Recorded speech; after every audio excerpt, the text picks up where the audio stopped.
بسم اللہ الرحمن الرحیم الحمد للہ وحدہ والصلاة والسلام علی من لا نبی بعد اما بعد۔ میرے محترم بھائیوں اور بہنوں، ہمیشہ خوش رہنے کا وظیفہ کہ انسان ہمیشہ خوش رہے، کوئی پریشانی نہ ہو، کوئی ٹینشن نہ ہو، اور رزق کا بھی مسئلہ اس کا حل ہو۔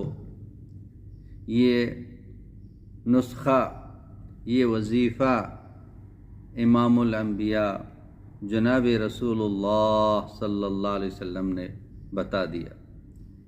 انسان کو اور کیا چاہیے کہ ٹینشن بھی نہ ہو، کوئی پریشانی نہ ہو، کوئی مسئلہ نہ ہو، رزق کا بھی مسئلہ حل ہو۔ اور چاہیے کیا؟ ہر انسان کو یہ چاہیے، اور اس کا بتانے والا امام الانبیاء ہے۔ تجربہ کرنے کی ضرورت نہیں ہے، بس اس پر عمل کرنا ہے۔ وہ کیا ہے؟ وہ استغفار ہے۔ من لزم الاستغفار جعل اللہ له من كل هم فرجا ومن كل ضيق مخرجا ويرزقه من حيث لا يحتسب، کہ جس نے استغفار کو لازم پکڑ لیا، اس کے سارے مسئلے حل ہو گئے۔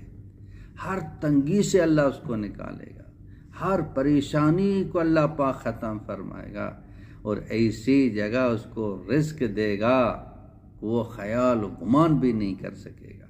تو کثرت کے ساتھ، علماء نے لکھا ہے کثرت کی تعداد کہ 300 یہ کثرت کی تعداد ہے۔ بعض علماء نے کہا کہ 313، 300 کے ساتھ 13 بھی بڑھا دیں، تو 313 مرتبہ روزانہ جو استغفار پڑھے گا وہ کبھی پریشان نہیں ہوگا۔ یہ قرآن پاک میں بھی ہے اور حدیث مبارکہ میں بھی ہے۔ تو کثرت کے ساتھ چلتے پھرتے استغفار پڑھیں۔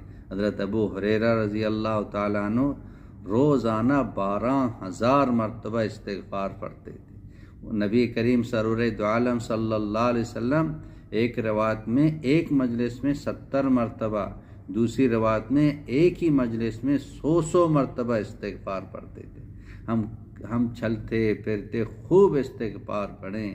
اللہ جل شانہ ہمارے تمام مسائل کو حل فرمائیں گے۔ جب مغفرت ہو جائے گی، دنیا بھی بن جائے گی اور آخرت بھی بن جائے گی۔ ویڈیو پسند آ گئی، لائک کریں، شیئر کریں، چینل کو سبسکرائب کریں تاکہ یہ عمل ہر ایک تک پہنچا۔